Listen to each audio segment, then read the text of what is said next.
When you focus your government on diversity, equity, inclusion, LGBTQ pet projects, and you are captured by environmentalists, we have been warning for years that you are worried about abstractions, but you can't do the basic stuff.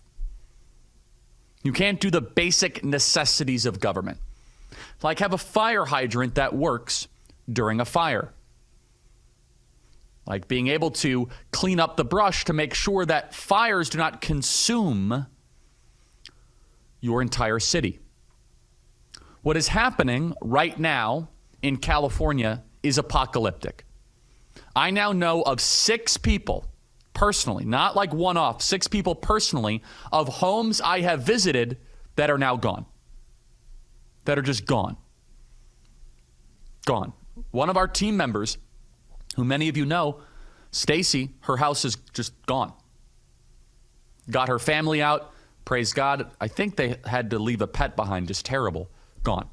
Another one of our great donors who we actually have the interior of one of our buildings named after, her entire house is gone. Gone. Another one of our friends in the Palisades, whole house is gone.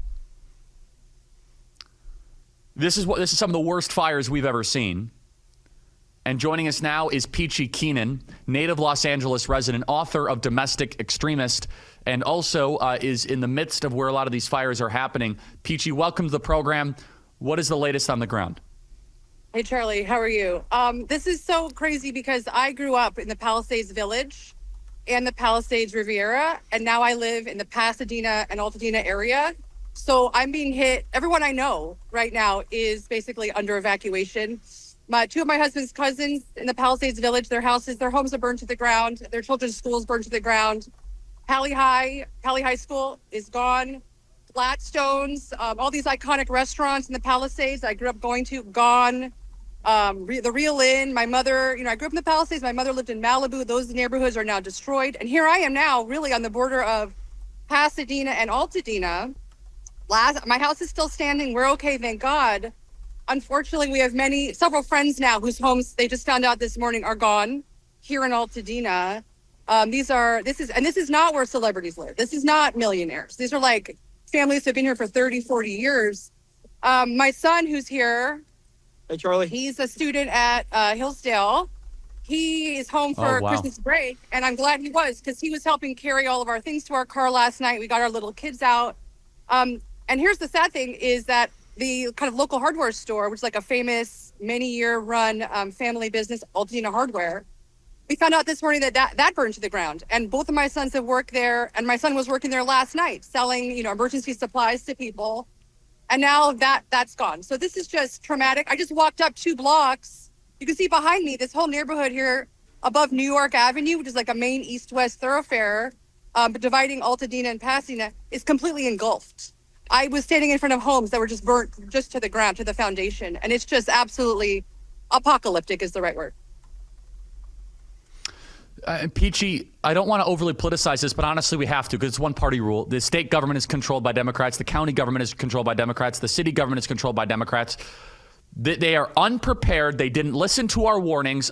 For years, we've been telling these people, there's going to be a major fire breakout and the environmentalists are preventing brush cleanup and that they're spending money on sending, let's just say charter flights to Ghana, which is literally, I just got right here. I think the mayor just took a charter flight to Ghana. The mayor of Los Angeles is in Ghana right now, not an exaggeration, and took a charter flight to Ghana. They sent their extra firefighting supplies to Ukraine. Peachy, explain to us the political dynamics here. Yeah, apparently Mayor Karen Bass defunded the LAFD by something like $20 million or something.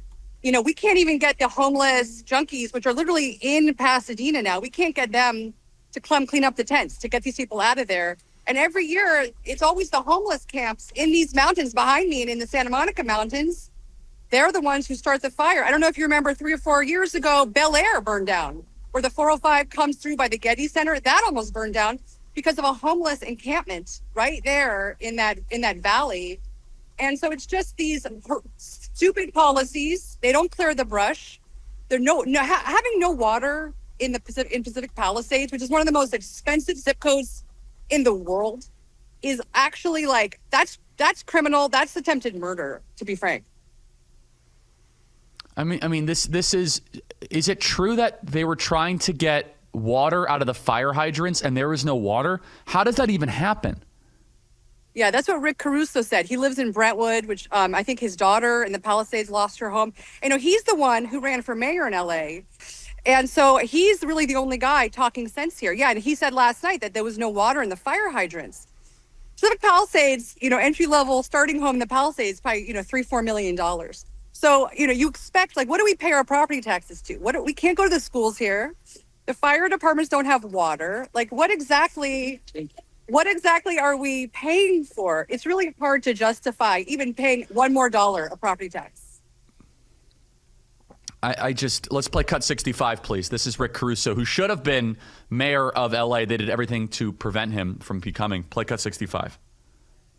My heart goes out, obviously, to the people with their homes, and I'm watching the small businesses around us go up in flames. This is people's livelihoods, so it's devastating. But what is most concerning to me is our first responders and our firefighters who are trying to battle this. There's no water in the Palisades. There's no water coming out of the fire hydrants. This is an absolute mismanagement by the city. It's not the firefighters' fault, but it's by the city.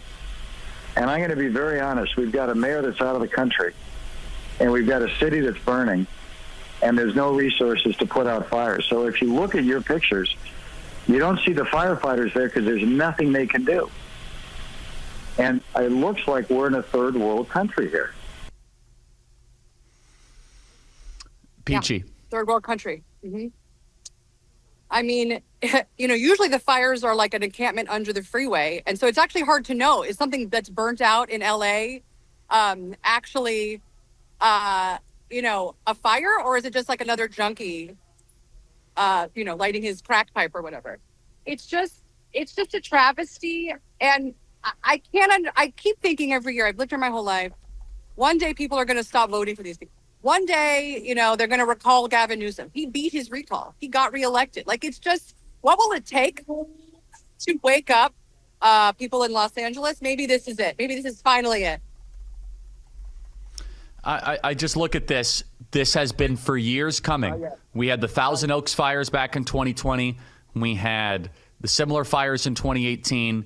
This is not the first time we have seen this sort of fire, but can you speak really quickly for a minute for the national audience that doesn't understand the technical nature of how preventable this could be if they just cleaned up the brush? Why don't they do that? Yeah, apparently the environmental lobby is so strong, and they don't want you to like hurt, you know, some chaparral bush that's, you know, endangered, or like some endangered lizard. You're not allowed to do anything. You can endanger millions of people's lives and their children and their businesses, but you can't hurt the like nesting ground squirrel or whatever it is. But the other thing is, we get these torrential rainpours. We get these horrible storms once a year. Of course, we haven't had one yet, not one drop of rain yet.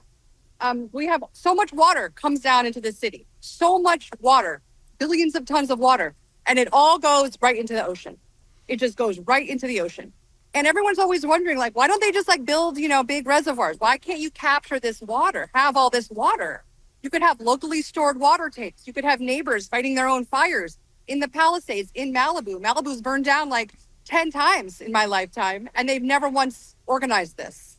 We have the water. You know, we live next to an ocean, but somehow the water that God gives us in rain never quite makes it to the fires. Another person just texted me. Well, I'm going to put this image up on screen. Their home just gone.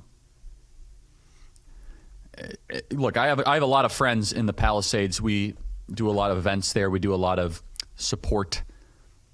Let's just put that up there. Just gone.